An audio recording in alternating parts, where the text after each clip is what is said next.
ಮಗನ್ ಬಿಟ್ಟು ಹೋಗ್ತಾ ಇದೀನಿ. ತುಂಬಾ ಬೇಜಾರಾಗ್ತಾ ಇದೆ. ನನ್ನ ಜೀವನ ಪೂರ್ತಿ ಇನ್ನು ಅಷ್ಟು ಹತ್ರದಲ್ಲಿ ಮಕ್ಳುಗಳು ಇರಲ್ಲ. ಮುಂದ್ಗಡೆ ಮುಂಗುಸಿ ಕಚ್ಚೈತೆ ಮಗನೇ ಬಾಯಿಗ. ಎಲ್ರಿಗೂ ನಮಸ್ಕಾರ. ಇವತ್ತು ಹಾಸನ ಹೋಗ್ಬಿಟ್ಟು ಬರೋಣ, ಸ್ಯಾರೀಸ್ ಎಲ್ಲ ಸ್ಟಾಕ್ಸ್ ಬಂದಿತ್ತು, ಹಾಗೆ ಒಂದ್ಸರಿ ನೋಡ್ಕೊಂಡ್ಬಿಟ್ಟು ಬರೋಣ ಅಂತ ಹೇಳಿ ಹೊರಡ್ತಿದ್ದೆ. ಅಷ್ಟರೊಳಗೆ ಪಪ್ಪನೂ ಕೂಡ ತೋಟಕ್ಕೆ ಹೋಗಿದ್ರು, ಅವರು ಕೂಡ ಇವಾಗ ಬಂದು ಕೈಕಾಲು ಮುಖ ತೊಳ್ಕೊಂತಿದ್ದಾರೆ. ಅಯ್ಯೋ ಮುಖ ತಗ್ಬಿಟ್ಟು ಬರೋ ಒಳಗಡೆಗೆ ಇಟ್ಕೊಳ್ಳೋ.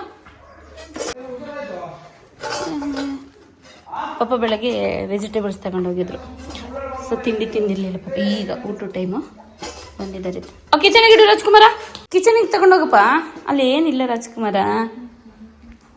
ಇವತ್ತೇ ಆ್ಯಕ್ಚುಲಿ ಹಾಸನ ಹೋಗ್ತಾ ಇದೀವಿ. ನನ್ನ ಮಗಳಿಗೆ ಹುಷಾರಿಲ್ಲ, ಸ್ವಲ್ಪ ಅಲ್ಲಿ ಬಿಸಿಲಲ್ಲಿ ಸ್ವಲ್ಪ ಕೂಡ್ಸೋದು ಓಡಾಡ್ಸೋದು ಎಲ್ಲ ಮಾಡಿದ್ರು. ಹಾಗಾಗಿ ಅವಳಿಗೆ ಸುಸ್ತಾದಂಗಾಗಿ ಸ್ವಲ್ಪ ವಾಮಿಟು, ಹೊಟ್ಟೆ ನೋವು ಆ ಥರ ಇದೆ. ಸೊ ಹಾಗಾಗಿ ಇವತ್ತು ಹೋಗಿ ಸಂಜೆ ಡಾಕ್ಟ್ರು ಸಿಗ್ತಾರೆ, ಮುಗಿಸ್ಕೊಂಡು ನಾಳೆ ಬೆಳಗ್ಗೆ ಬರೋದು ಅಂತ ಅನ್ಕೊಳ್ತಾ ಇದೀವಿ. ನನ್ನ ಮಗನ ಬಿಟ್ಟು ಹೋಗ್ತಾ ಇದ್ದೀನಿ. ಇವತ್ತೇ ಫಸ್ಟ್ ನನ್ನ ಮಗನಿಗೆ ಇನ್ನು ನಾಳೆ ನಾಡಿದ್ದಕ್ಕೆ ಕರೆಕ್ಟಾಗಿ ವರ್ಷದ ಮೇಲೆ 8 ತಿಂಗಳು. ಅವನ್ನ ಇವತ್ತು ಬಿಟ್ಟು ಇವತ್ತು ರಾತ್ರಿ ಇವತ್ತಲ್ಲಿ ಹಾಸನದಲ್ಲಿದ್ದೀವಿ. ಇರೋಣ ಅಂತ ಹೋಗ್ತಾ ಇದ್ದೀನಿ. ಇದೆ ಫಸ್ಟ್ ಟೈಮ್, ಗೊತ್ತಿಲ್ಲ, ತುಂಬ ಬೇಜಾರಾಗ್ತಾ ಇದೆ. ಮತ್ತು ಕೆಲವ್ರು ಕೇಳ್ಬೋದು ಫೀಡ್ ಮಾಡೋದು ಬಿಡಿಸಿದ್ದೀರಾ ಅಂತ ಹೇಳ್ಬಿಟ್ಟು. ಇವತ್ತೇ ಫಸ್ಟ್, ಇವತ್ತಿಂದನೇ ನೋಡೋಣ ಅಂತ ಹೇಳ್ಬಿಟ್ಟು ನಿನ್ನೆ ರಾತ್ರಿ ಅಮ್ಮನ ಪಕ್ಕ ಮಲ್ಕೊಂಡಿದ್ದ. ಆ ಧೈರ್ಯದ ಮೇಲೆ ಇವತ್ತು ಹೋಗ್ತಾ ಇದ್ದೀನಿ. ನಾನು ಮಗಳಿಗೂ ಅಷ್ಟೇ 1 ವರ್ಷ 8 ತಿಂಗಳಿಗೆ ಬಿಡಿಸಿದೆ, ಇವನಿಗೂ ಅಷ್ಟೇನೆ. ನಾನು ಮುಂಚೆಯಿಂದನಾಗ್ಲಿ ಬಾಟ್ಲಿಗೆ ಫಿಲ್ ಮಾಡೋದಾಗ್ಲಿ ಅದು ಫ್ರಿಜ್ಜಿಗೆ ಸ್ಟೋರ್ ಮಾಡೋದಾಗ್ಲಿ ಹಂಗೆ ಮಾಡಿರಲಿಲ್ಲ. ಈಗ 1 ವರ್ಷದ ಮೇಲೆ 8 ತಿಂಗಳಿಗೆ ನನ್ನ ಮಗಳಿಗೂ ನನ್ನ ಮಗನಿಗೂ ಫೀಡ್ ಮಾಡ್ಸೋದು ಬಿಡಿಸಿದ್ದೀನಿ. ನನ್ನ ಮಗ ಹೆಂಗಿರುತ್ತೆ ಏನೋ ಗೊತ್ತಿಲ್ಲ. ಮಕ್ಕಳು ಒಂದೊಂದಲ್ವಾ ಹಿಂಗೆ ಹೊಟ್ಟೆ ಒಳಗಿದ್ದಾಗ ನನ್ನ ಜೊತೆನೇ ಇರುತ್ತೆ ಅನ್ಸುತ್ತೆ. ನನ್ನ ಮಗಳು ಚಿಕ್ಕವಳಿದ್ದಾಗ ತುಂಬಾ ಬೇಜಾರಾಗೋದು ನನಗೆ. ಅದು ನನ್ನ ಬಿಟ್ಟೆಲ್ಲ ಇರುವಾಗ ನೀವೆಲ್ಲ ಹೇಳ್ತೀರ ಮಕ್ಕಳು ನಾನು ಎಲ್ಲೂ ಬಿಟ್ಟಿರಲ್ಲ ಸಾಧಾರಣ.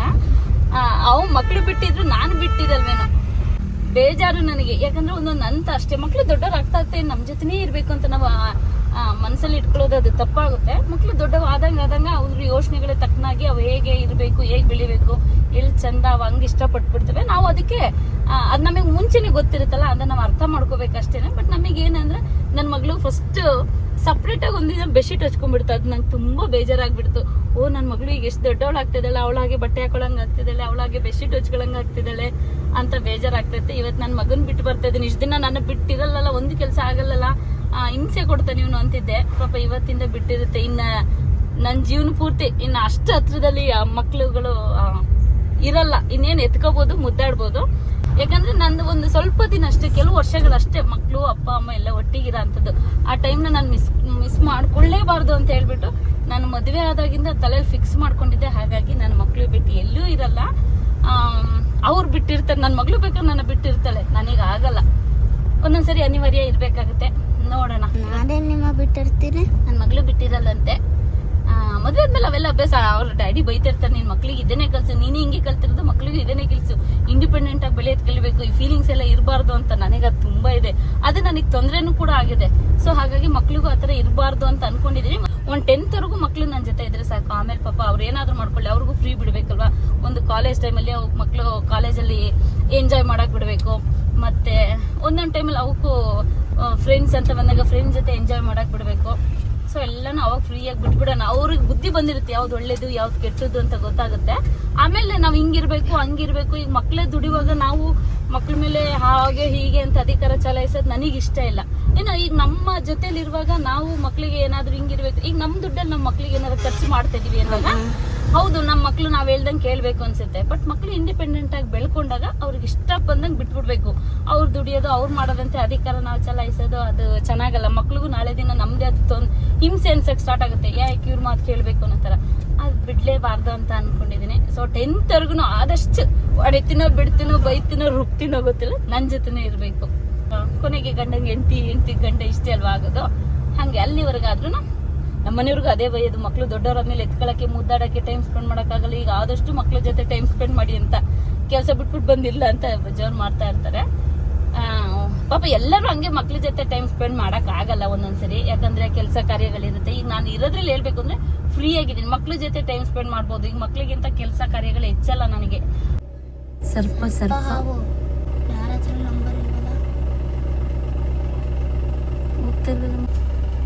ಅಲ್ಲಿ ಬರ್ತಿರೋದು ಮುಗಿಸಿ ನೋಡಿ ಜಗಳ ಮಾಡ್ಕೊಂಡಿದೆ. ಅದಕ್ಕೆ ಜಗಳ ಜೊತೆ ಮುಂಗುಸಿ ಜಗಳ ಕಚ್ಚಾಡ್ತಾವ ಮತ್ತೆ ಅಯ್ಯೋ ಪಾಪ ಮುಂಗುಸಿ ಅಯ್ಯೋ ಈ ಮುಂಗುಸಿ ಯಾಕೆ ಅಯ್ಯೋ ಮುಂಗುಸಿ ಯಾಕೆ ಅಮ್ಮ ಕಿಟಕಿ ಅಯ್ಯೋ ಬ್ಲಾಕ್ ಆಗಿದೆಯಲ್ಲ ಸುಮಾರು ಗಾಡಿಗಿಂದ ಮುಂದ್ಗಡೆ ಮುಂಗುಸಿ ಕಚ್ಚೈತೆ ಮಗನೇ. ಬೈಗ ಪಾಪ. ಹಾಗೆ ಬಿಸಿಲು ಕೂಡ ಇತ್ತಲ್ವಾ, ಆ ಮಗಳು ಐಸ್ ಕ್ರೀಮ್ ತಿನ್ನಬೇಕು ಅಂತ ಹೇಳ್ತು. ಸೊ ಹಾಗಾಗಿ ಇಲ್ಲೇ ನಿಲ್ಲಿಸ್ಕೊಂಡು ಮಗಳಿಗೆ ಐಸ್ ಕ್ರೀಮ್ ಕೊಡಿಸ್ಕೊಂಡು ನಾ ಗೋಲ್ಡನ್ ಕೆಫೆಲಿ ಗ್ಲೋಬಲ್ ಜಿ ಮಾರ್ಟಿಗೆ ಹೋಗ್ತಾ ಇದ್ದೀನಿ. ಇದೇ ಫಸ್ಟ್ ಟೈಮ್ ಹೋಗ್ತಾ ಇರೋದು. ಅದು ಹಾಸನಲ್ಲಿ. ನಾನು ನನ್ನ ಮಗಳಿಬ್ರು ಬೆಂಗಳೂರಲ್ಲಿದ್ದಾಗ ನನ್ನ ಮಗಳು ಮಾಲ್ಗೆಲ್ಲ ಹೋಗ್ತಾ ಇರ್ತಾಳ. ಇನ್ನು ಊರಿಗೆ ಬಂದರೆ ಅಲ್ಲೆಲ್ಲ ಹೋಗೋಕ್ಕಾಗಲ್ವಲ್ಲ, ಇಂಥ ಮಾರ್ಟ್ಗಳಿಗೂ ಕರ್ಕೊಬಂದರೆ ಅದಕ್ಕೆ ತುಂಬಾ ಖುಷಿ ಆಗುತ್ತೆ. ಡಿ ಮಾರ್ಟ್ ಹೇಗಿದೆ ಅಂತ ನೋಡ್ಕೊಂಡು ಬರೋಣ ಅಂತ ಹೋದ. ಅಮ್ಮ ಅದ್ರ ಒಳಗೆ ಕೇಕ್ ಇದ್ರೆ ನಾನು ಕೊಡಿ, ತಿನ್ಕೊಳ್ತೀನಿ. ನನ್ನ ಮಗಳು ನಿನ್ನೆ ಇವೆಲ್ಲ ತಿಂದು ಹೊಟ್ಟೆ ನೋವಾಗಿ ಸ್ಕೂಲಿಗೆ ರಜಾ ಹಾಕಿದಾಳೆ. ಇವತ್ತು ಮತ್ತೆ ಅದನ್ನೇ ತಗೊಡ್ತಾರೆ. ಮಕ್ಕಳು ಕೇಳಿದಾಗ ಇಲ್ಲ ಅನ್ನೋಕ್ಕಾಗಲ್ಲ, ಏನು ಮಾಡೋದು.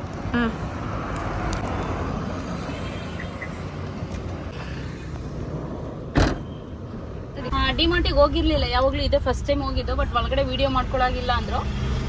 ಲಾಸ್ಟಿಗೆ ಬಿಡ್ತಾರೆ ನಾವು ವಿಡಿಯೋ ಮಾಡ್ಕೊಳಕ್ಕೆ. ಈಗ ಸ್ಟಾರ್ಟಿಂಗ್ ಅಲ್ವಾ, ಅದಕ್ಕೆ ಯಾಕೆ ಅಂತ ಗೊತ್ತಿಲ್ಲ. ಮುಗಿಸ್ಕೊಂಡು ನಾನು ನನ್ನ ಮಗಳು ಒಂದು 5 ನಿಮಿಷದ ಸುಮ್ಮನೆ ಹೇಗಿದೆ ಅಂತ ನೋಡ್ಕೋಗಕ್ಕೆ ಬಂದು 1 ಗಂಟೆ ಆಯ್ತಲ್ಲೋ ಮಗಳು. ಅದರಲ್ಲಿ ನಾವು ಏನು ತಗೋಬಾರ್ದು ಅಂತ ನಮ್ಮ ಅಮ್ಮ ಇದ್ರು. ಏನು ಮುಟ್ಕೂಡ್ದಂತ ನನ್ನ ಮಗಳು ಹೇಳಿಕೆ ಕರ್ಕೊಂಡು ಹೋಗಿದ್ದೆ. ನಮ್ಮ ಅಮ್ಮ ಮುಟ್ಲಿಲ್ಲ, ನಾನೇ ಎಲ್ಲ ತಗೊಂಡು ಬಂದೆ ಅಂತ. ಕಿಚನ್ ಐಟಮ್ಸ್ ನೋಡಿದ್ನಲ್ಲ, ಓಕೆ ಪರವಾಗಿಲ್ಲ ಅಂತ ಅನ್ನಿಸ್ತು. ಓಕೆ ಈಗ ಬನ್ನಿ, ಸಂಜೆ ಚಿಕ್ಕ ಪುಟ್ಟ ಶಾಪಿಂಗ್ ಇದೆ. ನನ್ನ ಮಗಳು ಹಾಸ್ಪಿಟಲ್ಗೆ ಕರ್ಕೊಂಡು ಹೋಗ್ಬೇಕು. ಏರ್ ಸ್ಪಾ ಮಾಡಿಸೋಣ ಅಂತ ಹೇಳಿ ಬಂದಿದ್ದೆ. ಬಟ್ ಇವತ್ತು ಏರ್ ಸ್ಪಾ ಮಾಡ್ಸೋಕ್ಕಾಗಲಿಲ್ಲ ಈ ಸರಿ. ಹಾಗೆ ಮಗಳಿಗೆ ಊಟ ಕೊಡಿಸಿ ಊಟ ಮಾಡಿಕೊಂಡು ಮನೆಗೆ ಬಂದು ಫ್ರೆಶ್ ಅಪ್ ಆಗಿ ಸ್ಯಾರೀಸ್ ಎಲ್ಲ ನೋಡ್ತಾ ಇದ್ದೆ. ಹೊಸ ಸ್ಟಾಕ್ಸ್ ಬಂದಿದೆ. ದಿನದಿಂದ ದಿನಕ್ಕೆ ಜಾಸ್ತಿ ಆಗ್ತದೆ, ನೋಡೋಕ್ಕೆ ಖುಷಿ ಆಗ್ತಾ ಇದೆ. ಇದಕ್ಕೆಲ್ಲ ಸಪೋರ್ಟು ನಿಮ್ಮದೇನೆ. Thank you so much. ನೋಡಿ ಎಷ್ಟು ಕಲರ್ಫುಲ್ ಆಗಿದೆ ಸ್ಯಾರೀಸ್ ಅಂತ ಹೇಳ್ಬಿಟ್ಟು. ಒಳ್ಳೊಳ್ಳೆ ಕಲರ್ಸ್ ಬಂದಿದೆ ಮಾತ್ರ ಈ ಸರಿ. ಕೆಲವೊಂದರಲ್ಲಿ ಕಲರ್ ಸಿಗುತ್ತೆ, ಕೆಲವೊಂದರಲ್ಲಿ ಲಿಮಿಟೆಡ್ ಸ್ಟಾಕ್ ಆಗಿರೋದ್ರಿಂದ ಒಂದು 2-3 ಕಲರ್ಸ್ ಇದೆ. ಇಲ್ಲ ನೋಡಿ, ಸ್ಟಾಕ್ಸ್ ಇಟ್ಕೊಂಡಿದ್ದೀವಿ. ಮತ್ತು ಕೆಲವೊಂದೊಂದು ಇಷ್ಟಪಡ್ತಿರಲ್ವ. ಸೊ ಈ ಥರ ಸಾಫ್ಟ್ ಸಿಲ್ಕಲ್ಲಿ ಅಥವಾ ಈ ಮೆಟೀರಿಯಲಲ್ಲಿ ಸ್ಯಾರೀಸ್ ಇಷ್ಟಪಡೋರು ಇದರಲ್ಲೂ ಕೂಡ ನೋಡಿ ಒಳ್ಳೊಳ್ಳೆ ಕಲರ್ಸ್ ಬಂದಿದೆ. ಒಳ್ಳೆ ಡೀಸೆಂಟ್ ಕಲರ್, ಪರ್ಪಲ್ ಆಗಲಿ, ಬ್ಲೂ ಆಗಲಿ ಅಥವಾ ಪಿಂಕ್ ಆಗಲಿ, ಆಫೀಸ್ ವೇರ್ಗೆ ಅಥವಾ ಕಾಲೇಜಿಗೆ ತುಂಬಾ ಚೆನ್ನಾಗಿದೆ. ಇದರಲ್ಲೂ ನೀವು ಇನ್ನೂ ಕಾಸ್ಟ್ಲಿ ಬೇಕು, ಇನ್ನೂ ಸ್ವಲ್ಪ ಚೆನ್ನಾಗಿರೋದು ಬೇಕು ಅಂದರೆ ಅದು ಕೂಡ ನಮ್ಮಲ್ಲಿದೆ. ನೋಡಿ ಅದರಲ್ಲೇ ಇದೊಂದು, ಇದು ತುಂಬ ಚೆನ್ನಾಗಿದೆ, ಪಾರ್ಟಿ ವೇರ್ ಇದೆ. ಇದು ಕೂಡ ನೋಡಿ ತುಂಬಾ ಚೆನ್ನಾಗಿದೆ, ತುಂಬ ರಿಚ್ ಲುಕ್ಕು ಕೊಡುತ್ತೆ. ಇದು ಕೂಡ ಇದರಲ್ಲೂ ಕೂಡ ನೋಡಿ ಗ್ರೀನ್ ಇದೆ.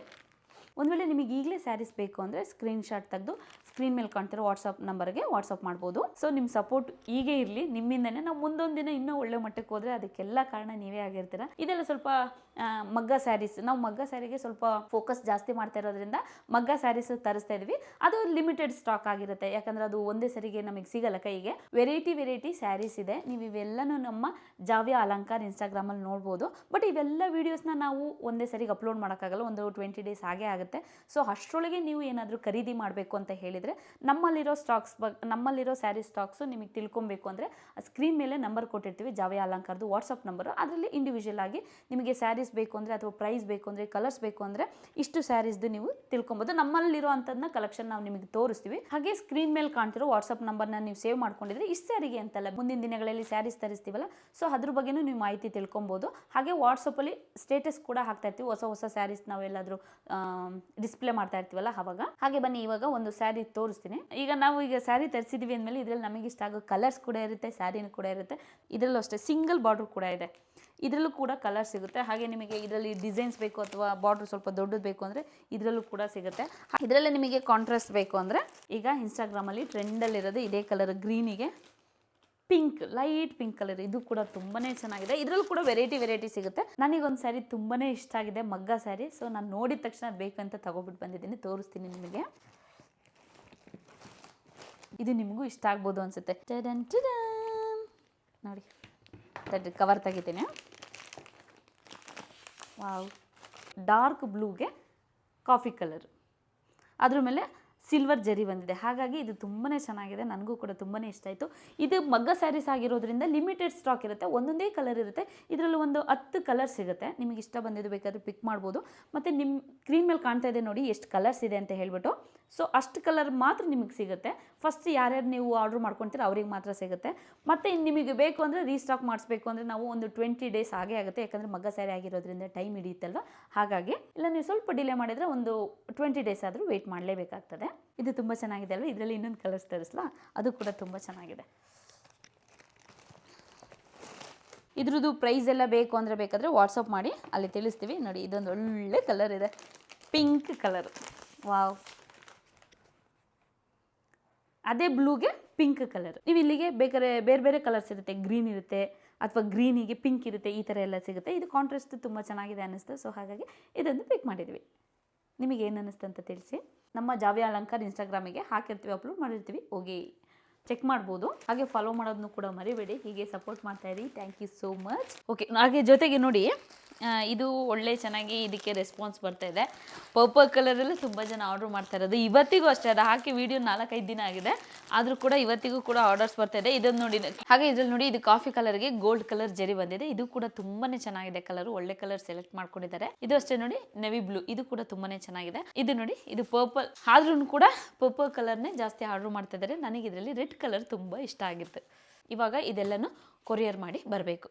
ಹಾಗೆ ಇದನ್ನು ರಂಜಿತಾ ಅವರು ಗೋಣಿಕೊಪ್ಪಲಿಂದ, ಹಾಗೆಯೇ ವಿಜಯಲಕ್ಷ್ಮಿ ಬೆಂಗಳೂರು, ಮತ್ತು ಇನ್ನೊಬ್ರು ವಾಣಿ ತುಮಕೂರು, ಮತ್ತು ಶಶಿರೇಖಾ ಬೆಂಗಳೂರು, ಇಷ್ಟು ಜನಕ್ಕೆ ಈಗ ನಾವು ಹೋಗಿ ಕೊಟ್ಬಿಟ್ಟು ಬರ್ತೀವಿ. ಜಾರ್ಜಸ್ ಸ್ಯಾರಿ ಪರ್ಪಲ್ ಕಲರ್, ಇದು ತುಂಬಾನೇ ಚೆನ್ನಾಗಿದೆ. ನೀವು ಬೇಕು ಅಂದರೆ ಈಗಲೂ ಕೂಡ ಆರ್ಡರ್ ಮಾಡ್ಕೊಬೋದು. ತುಂಬ ಕಲರ್ಸ್ ಇದೆ, ನಿಮಗೂ ಬೇಕು ಅಂದರೆ ವಾಟ್ಸಪ್ ಮಾಡಿ ಸ್ಕ್ರೀನ್ ಮೇಲೆ ಕಾಣ್ತಿರೋ ನಂಬರ್ಗೆ. ಹಾಗೆ ಬಟ್ಟೆಗಳೆಲ್ಲನೂ ನಾನು ನಮ್ಮ ಅಕ್ಕ ಕುರಿಯರ್ ಮಾಡಿಬಿಟ್ಟು, ಹಾಗೆ ನೈಟ್ ಆಗಿತ್ತಲ್ಲ, ಅಲ್ಲೇ ಊಟ ಮಾಡ್ಕೊಂಡು ಹೋಗೋಣ ಅಂತ ಹೇಳಿ ಊಟ ಮಾಡ್ತಾಯಿದ್ವಿ. ಇದು ಪಾರಿಜಾತ ಅಂದರೆ ಮಲ್ನಾಡ ಹಾಸ್ಪಿಟಲ್ ಮುಂದೆ ಇದೆಯಲ್ಲ, ಅದು ತುಂಬಾ ಚೆನ್ನಾಗಿತ್ತು. ವೆಜಿಟೇಬಲ್ ದಮ್ ಬಿರಿಯಾನಿ ತಗೊಂಡಿದ್ದು.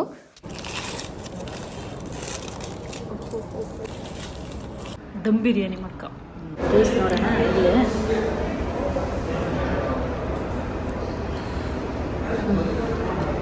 ಸ್ಮೆಲ್ ತುಂಬ ಚೆನ್ನಾಗಿದೆ. ಓಕೆ, ಊಟ ಎಲ್ಲ ಮುಗಿಸ್ಕೊಂಡು ನಾವು ಕೂಡ ಹೊರಟು ಸದ್ಯಕ್ಕೆ ಇವತ್ತಿಗೆ ವಿಡಿಯೋನ ಇಲ್ಲಿಗೆ ಮುಗಿಸ್ತಾ ಇದ್ದೀನಿ. ನಾಳೆ ಮತ್ತೆ ಇನ್ನೊಂದು ವಿಡಿಯೋದಲ್ಲಿ ಸಿಗ್ತೀನಿ. ಅಲ್ಲಿವರೆಗೂ ಎಲ್ರಿಗೂ ಧನ್ಯವಾದಗಳು.